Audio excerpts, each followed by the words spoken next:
La destruction du peuple de Thamoud. Allah dit, ils la tuèrent.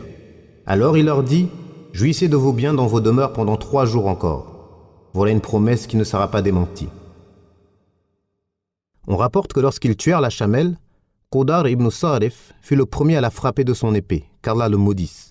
Il la frappa au jarret, elle tomba à terre, et les autres se précipitèrent et s'acharnèrent sur elle avec leurs épées. Lorsque son petit vit cela, il s'enfuit et gravit la plus haute des montagnes, d'où il blatéra 3 fois. C'est pour cela que Saleh leur a dit, « Jouissez de vos biens dans vos demeures pendant 3 jours encore. » Ils n'ont pas cru non plus en sa menace et au contraire, le lendemain, ils voulurent même le tuer et le faire rejoindre la chamelle. Ils dirent, « Jurons par Allah que nous le tuerons de nuit, lui et sa famille. Ensuite, nous dirons à ses alliés, nous n'avons pas assisté à l'assassinat de sa famille et nous sommes sincères. » C'est-à-dire que nous allons le prendre par surprise dans sa demeure et le tuer, lui et sa famille, puis nous nierons cela si ses parents veulent venger sa mort. Ainsi Allah dit, « Ainsi ils élaborèrent une ruse et nous en élaborâmes une, sans qu'ils ne s'en rendent compte. Regarde donc ce qu'a été la conséquence de leur stratagème. Nous les fîmes périr, eux et leur peuple au complet. Voilà donc leur maison vide à cause de leurs méfaits. C'est bien là un signe pour des gens qui savent. Et nous sauvâmes ceux qui avaient cru et nous craignaient. » Allah envoya sur ceux qui voulaient tuer Saleh des pierres qui les firent périr avant leur peuple. Jeudi matin, premier jour de l'ultimatum, les visages des Thamoud étaient livides conformément aux menaces de Saleh. Mais le soir, ils s'écrièrent tous « Un jour de l'ultimatum est passé ». Au 2e jour de l'ultimatum, vendredi, leurs visages virèrent au rouge, mais le soir, ils s'écrièrent de nouveau « 2 jours de l'ultimatum sont passés ». Au 3e jour de l'ultimatum, samedi, leurs visages devinrent noirs, et le soir, ils s'écrièrent encore 3 jours de l'ultimatum sont passés. Dimanche matin, ils se regroupèrent, orgueilleux, attendant le châtiment du jour, sans savoir ce qu'on leur ferait ni d'où cela viendrait. Lorsque le soleil apparut, un cri vint du ciel et une puissante secousse les ébranla, causant leur mort immédiate. Les âmes quittèrent les corps, la vie cessa, le silence régna, la vérité s'accomplit, et ils gisèrent dans leur demeure sans vie. On rapporte que seule une jeune fille paralysée du nom de Kalbah bint as-Saliq, surnommée Ad-Dari'a, resta en vie. Sa mécréance et son animosité pour Saleh étaient grandes. En voyant le châtiment s'abattre sur les siens, elle se mit à marcher et à courir comme le plus agile des êtres. Elle se rendit dans une tribu arabe et leur raconta ce qu'elle avait vu et qui venait d'arriver à son peuple. Elle demanda à boire et lorsqu'elle but, elle mourut. Allah dit, « Ce fut comme s'il n'y avait jamais prospéré. En vérité, les Thamoud n'ont pas cru en leur Seigneur. Que périssent les Thamoud. » Abu Righal.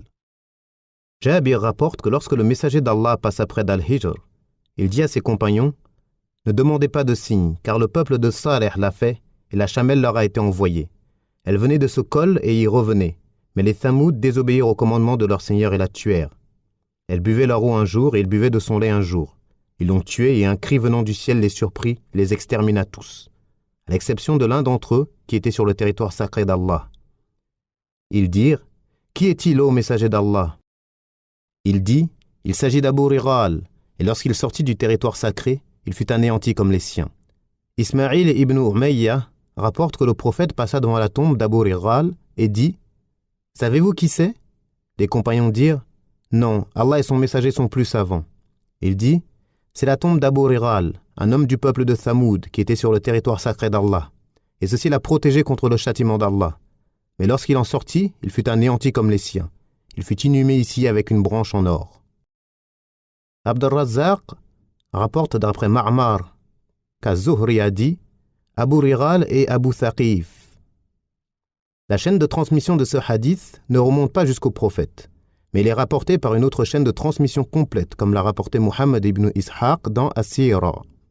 D'après Abdullah ibn Amr qui dit Nous sommes partis pour At-Ta'if avec le messager d'Allah et nous sommes passés devant une tombe. Il dit C'est la tombe d'Abu Righal, Abu Thaqif, du peuple de Thamoud, qui était protégé dans l'enceinte du territoire sacré.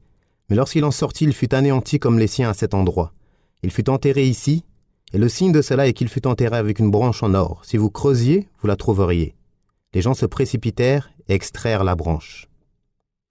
Notre enseignant, Al-Hafiz, Abu al-Hajjaj al-Mizzi, a dit que ce hadith était acceptable. Hassan Aziz. Je dis, il est également appuyé par le hadith précédent, et Allah est plus savant. Le départ de Saleh. Allah dit, alors il se détourna d'eux et dit, ô mon peuple, je vous ai transmis le message de mon Seigneur et vous ai conseillé sincèrement. mais vous n'aimez pas les conseillers sincères. Après la réalisation du châtiment, Saleh quitta les terres de son peuple en disant « Ô mon peuple, je vous ai transmis le message de mon Seigneur et vous ai conseillé sincèrement, mais vous n'aimez pas les conseillers sincères. » C'est-à-dire, j'ai fait tout ce qui était en mon pouvoir à travers mes propos, mes actes et mon intention pour vous guider vers la vérité. Mais vous n'acceptez pas et ne désirez pas la vérité. Et c'est ce qui causa votre perte et vous fit mériter le châtiment douloureux éternel. Je ne peux plus rien pour vous et je suis dans l'incapacité de lever le supplice qui est le vôtre. J'ai accompli ma mission et fait tout mon possible pour vous transmettre le message et vous conseiller. Mais Allah fait ce qu'il veut. C'est également de cette manière que le prophète s'est adressé, après 3 nuits, aux gens jetés dans le puits de Badr. Il ordonna qu'on se mette en marche à la fin de la nuit, enfourcha sa monture et se mit devant eux en disant « Ô gens du puits, avez-vous rencontré ce que votre Seigneur vous a promis ? Quant à moi, j'ai trouvé ce qu'il m'a promis. » Le passage du prophète sallallahu alayhi wa sallam dans la vallée d'Al-Hijr, l'année de la bataille de Tabouk.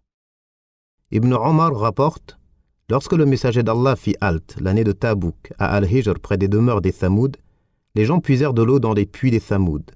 Ils s'en servirent pour pétrir la pâte et remplir les marmites. Le messager d'Allah leur ordonna alors de renverser les marmites et de donner la pâte aux chameaux.